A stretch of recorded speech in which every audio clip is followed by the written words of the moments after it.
आप दूसरी तरफ आप जो है उनके साथ क्रिकेट खेल रहे हैं, एक तरफ आप ट्रेड बंद कर देते हैं, दूसरी तरफ आप करोड़ों रुपए कमा रहे हैं उस मैच से। रोमांचकारी रहता है पाकिस्तान से हर वो क्रिकेट मैच जो भारत पाकिस्तान के साथ खेलता है। लेकिन ऐसा क्या हुआ कि इस मैच को लेकर तमाम तरह का विरोध जताया गया, हर भारतीय ने विरोध जताया जब पाकिस्तान के साथ क्रिकेट मैच खेला गया है। पूरी बात करेंगे, चर्चा करेंगे, उस बात का विश्लेषण करने का प्रयास करेंगे। आखिर वजह क्या है कि इतना बड़ा विरोध है, क्या इसके पीछे पहलगाम की घटना है या कोई वजह हो सकती है। हमारे साथ मिले एडवोकेट हमजा मसूद साहब हैं, आपका बहुत स्वागत है। बहुत बहुत शुक्रिया। बड़ा विरोध हुआ है इस बार मैच का जो पाकिस्तान के साथ खेला गया, और ये भावनात्मक मैच रहा है इस बार, क्योंकि ये खूनी संघर्ष के बाद में जो मैच हुआ है। कैसे देखते हैं, क्या कहना चाहेंगे? क्या हमारे भारत का हर व्यक्ति का विरोध जायज है? सरकार को सोचना चाहिए? देखिए, सरकार के तो हमें स्टैंड ही नहीं समझ आता। हमसे कहा गया चाइनीज प्रोडक्ट का बॉयकॉट करो, हमने बॉयकॉट करा। हमसे कहा गया पाकिस्तानी फिल्म इंडस्ट्री का बॉयकॉट करो, हमने बॉयकॉट किया। हमसे कहा गया कि पानी और खून साथ नहीं बहा सकता है, पानी रोक दिया गया, हमने समर्थन किया।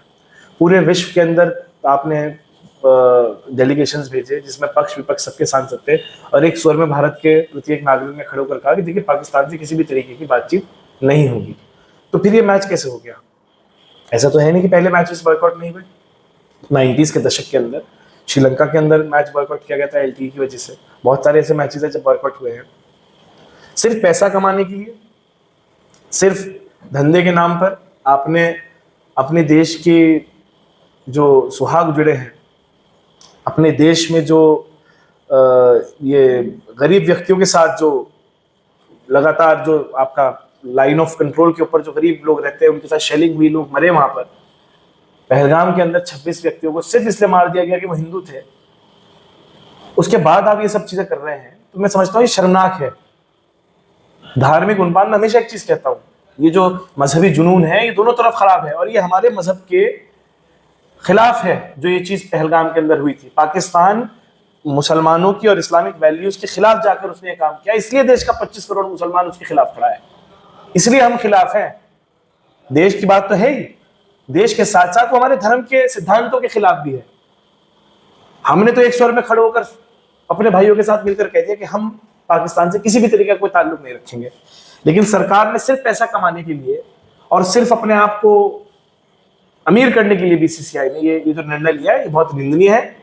वहां पर मंत्री भी मौजूद थे, चेयरमैन भी मौजूद थे, तमाम लोग वहां मौजूद थे। ये इससे ज्यादा शर्म की क्या बात हो सकती है? हमजा जी, देश पूछ रहा है ये कौन सा सिंदूर, ऑपरेशन सिंदूर के बाद ये कौन सा सिंदूर, जब क्रिकेट मैच हाथ मिला के खेला गया है? देखिए, हमें तो कुछ समझ ही नहीं आ रहा है। सिंदूर का भी जब सिंदूर का भी व्यवसाय क्यों किया गया? ये बार-बार कहते हैं terror and talks can not be happening together, मतलब ये साथ नहीं हो सकती, आतंकवाद इकट्ठा नहीं चल सकता, ये साथ नहीं चल सकते। बिल्कुल सही बात है, बिल्कुल साथ नहीं चल सकते। तो ये एक मैच कैसे हो गया?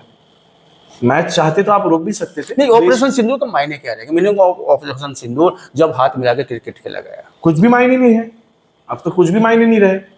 आपने इतने करोड़ों लोगों की भावनाओं के साथ जो खिलवाड़ किया है, और इसको हम राजनीतिक मुद्दा और राजनीतिक रूप नहीं देना चाहते, लेकिन बड़े अफसोस की बात है कि ये भाजपा सरकार के दांत दिखाने के कुछ हैं और खाने के कुछ और हैं।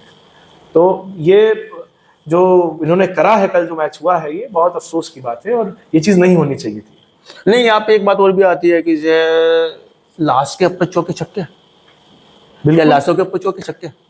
बीजेपी, मैं आपको बताता रहा हूँ, बीजेपी मतलब यही कहना चाह रहे हैं आप? तो देश के गद्दारों को गोली मारो सारों को, ये किसका डायलॉग है? देश के गद्दारों को गोली मारो सारों को, ये किसका डायलॉग है? वो आदमी बैठ के मैच में खिलखिला रहा है और हंस रहा है। तो ये तो मुनाफिकपन हो गया ना, हिपोक्रेसी हो गई। कहना मोदी जी का हिपोक्रेसी की भी सीमा होती है, तो सीमा खत्म पार कर चुके हैं ये लोग। क्या ही कह सकते हैं? कुछ कहेंगे तो हमें देशद्रोही बता देंगे।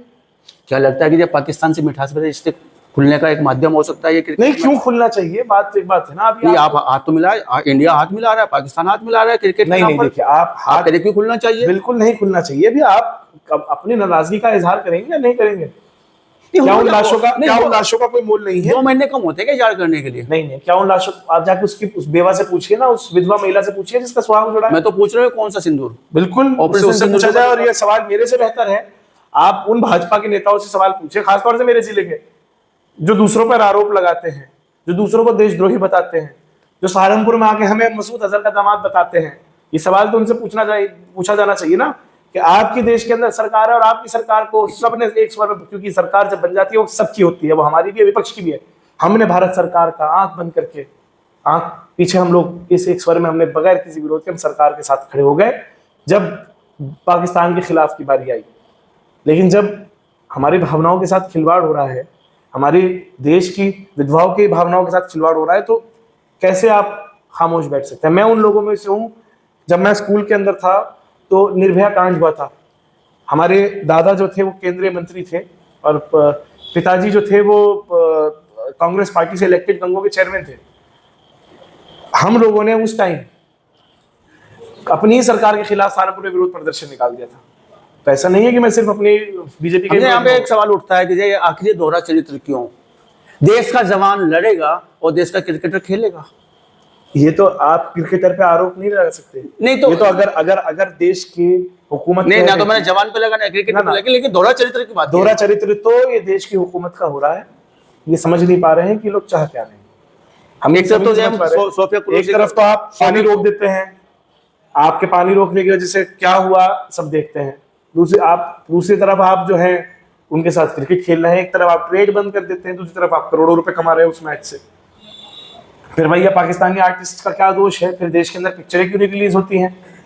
फिर तो पिक्चरें भी रिलीज करा दो। फिर तो आपने यूट्यूब पे चैनल बैन कर रखे हैं, वो भी खोल दो। ऑपरेशन सिंदूर के बाद में आपने देखा होगा कि ये तमाम जो पाकिस्तानी यहाँ पे आए हुए थे सबको चुन चुन के बाहर निकाल के फेंक दिया। देखिए केवल इस बात के लिए कई साल हो गए हैं रिश्तेदारों से मिले हुए। बॉर्डर के उस पार सबकी रिश्तेदारियां हैं। बॉर्डर के उस पार हर घर की एक ना एक रिश्तेदारी है। हमें शक्लें तक याद नहीं हमारे रिश्तेदारों के और नाम देखते। रिश्ते खत्म हो चुके, सब खत्म हो चुके, रिश्तेदार खून के रिश्ते खत्म हो चुके हैं बॉर्डर के उस पार, और आप क्रिकेट खेल रहे हैं। नहीं क्रिकेट मैच जारी रहेगा क्या? ये नहीं रहना चाहिए। क्यों है क्रिकेट मैच जारी? आपने कर दिया, क्यों है क्रिकेट मैच जारी? अब तो कर दिया आपने, अब तो हो गया मैच, अब क्या ही कह सकते हैं। लेकिन पैसा इस देश के अंदर, ये मैं समझूंगा, ये जो देश के नेता हैं मेजोरिटी में, इनके लिए पैसा सब कुछ है। पैसे के ऊपर ये हमारी विधवा महिलाओं को भूल चुके, हमारी उजड़े हुए सुहागों को भूल चुके, ऑपरेशन सिंदूर भूल चुके। तो आगे और क्या क्या करते हैं कुछ भरोसा नहीं है। पैसा खिलाएगा हर वो खेल, चाहे वो पाकिस्तान से साथ खेला जाए या किसी और के साथ खेला जाए, पैसा अहम है। ऐसा कहना हमजा मसूद का है कि सत्ता पैसे के लिए खेलती है। भूल चुकी है ऑपरेशन सिंदूर और भूल चुकी है उन बहनों का उड़ता हुआ वो उजड़ा सिंदूर जो पहलगाम में उजड़ गया था। सीधा सजा कोई नाम पूछ के और उनका धर्म पूछ के गोली मारेगी तो कोई मायने नहीं रखते। आपका ऐसा कहना है। आपकी बात करने के लिए, चर्चा करने के लिए बहुत बहुत धन्यवाद, बहुत बहुत शुक्रिया।